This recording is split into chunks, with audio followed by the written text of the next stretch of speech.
Welcome back to History Codex, where we embark on a captivating exploration into the life of one of history's most illustrious thinkers, Socrates. In this journey through time, we unravel the layers of Socrates' existence, examining not only his profound wisdom and unconventional teaching methods but also addressing the intriguing questions surrounding his personal life. Known for his wisdom, unique teaching style, and, well, his unconventional appearance, Socrates captured the attention of the Athenian public, particularly the youth. Beyond the philosophical brilliance that defined Socrates, his unconventional appearance and lifestyle have sparked curiosity throughout the ages. Join us as we delve into the depths of this extraordinary figure, shedding light on the enigmatic aspects of his character and navigating the complexities of historical context. But before we uncover the tales of Socrates' relationships, we must confront the elephant in the room, his notably unconventional appearance. Described as notoriously ugly, with a flat turned-up nose, bulging eyes, and a large belly, Socrates was, indeed, a character who defied societal norms. His friends even joked about his looks. But here's the interesting part: Socrates was completely indifferent to material pleasures, including his own appearance and personal comfort. He rarely bathed, walked barefoot, and owned only one ragged coat. His unique approach to life, marked by minimalism and indifference to material pleasures, sets the stage for a deeper understanding of the man behind the philosopher. Join us on this intriguing journey through the corridors of history as we unravel the enigma of Socrates, not as a predator, but as a philosopher whose legacy transcends time and challenges us to question, learn, and appreciate the intricacies of the past. Before we uncover the tales of Socrates' relationships, let's address the distinctions between pederasty and pedophilia.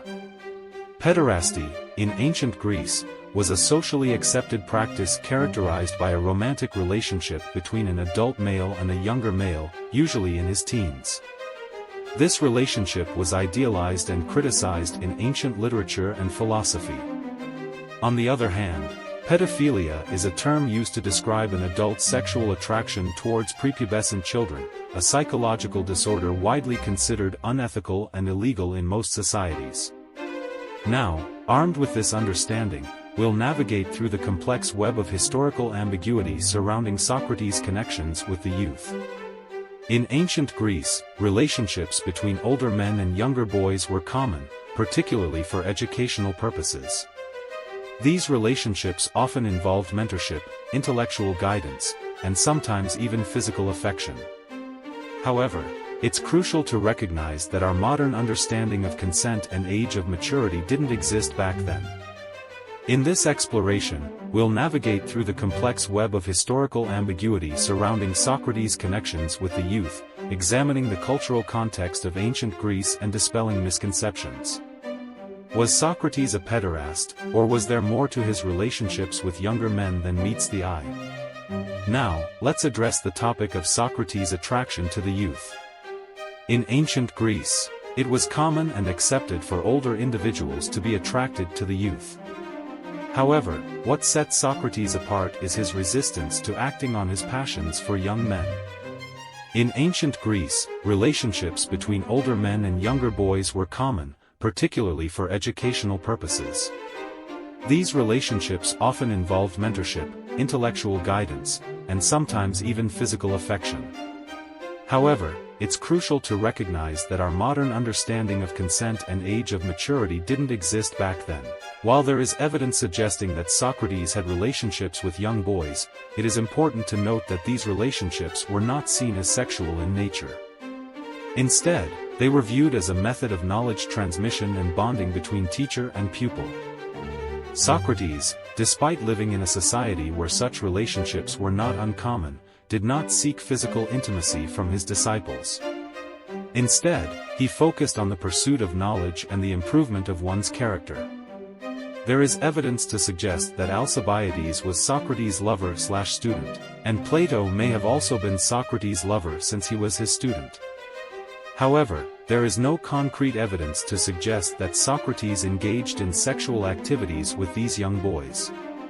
In ancient Greece, pederasty was a common practice that involved an older man having a romantic relationship with a younger boy. However, it is important to note that pederasty was not the same as pedophilia.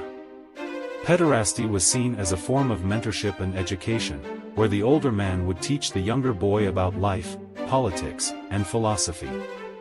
In contrast, pedophilia involves sexual attraction towards prepubescent children, which was not accepted in ancient Greece. Furthermore, it is important to note that sex in general in ancient Greece within formalized relationships, such as marriage or teacher-slash-pupil relationships, wasn't seen as a pleasurable act. That was reserved for lovers of both the hetero and homosexual type. So, was Socrates involved in these relationships?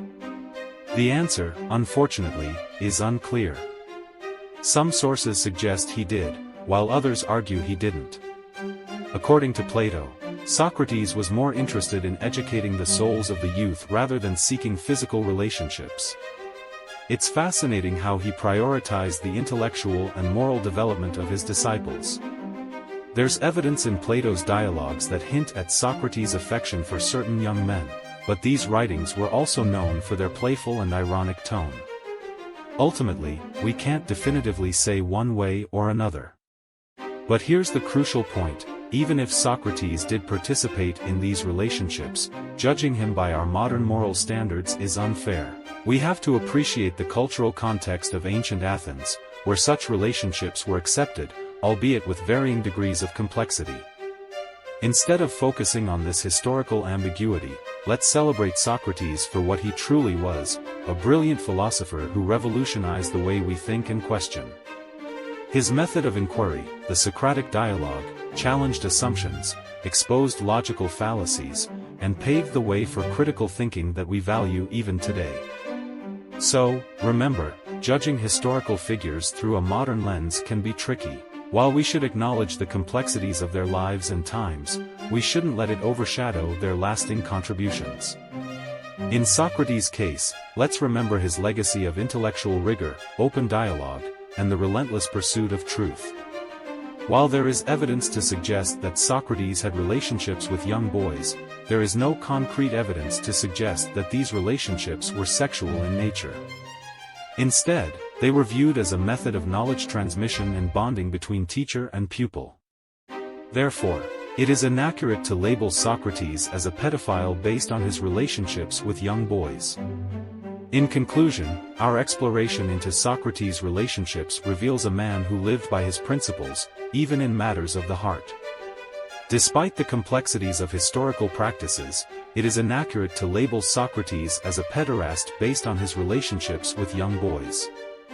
As we wrap up another insightful journey together, we invite you to share your thoughts in the comments on Socrates and the importance of understanding historical context. Which aspects of his life and teachings resonate with you?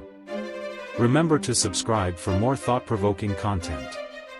Stay curious, stay inspired, and until next time, keep thriving in your quest for knowledge.